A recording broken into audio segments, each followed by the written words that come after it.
Daylight Time. At 3:16 p.m. Eastern Daylight Time, a strong thunderstorm was located near Lake Harbor, moving northwest at 5 knots.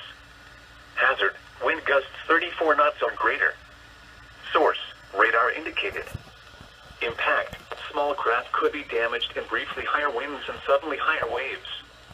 Locations impacted include Lake Harbor, Paroki and Clewiston.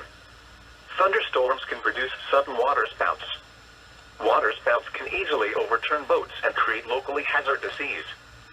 Seek safe harbor immediately. Frequent lightning is occurring with this storm. If caught on the open water, stay below deck if possible. Keep away from ungrounded metal objects.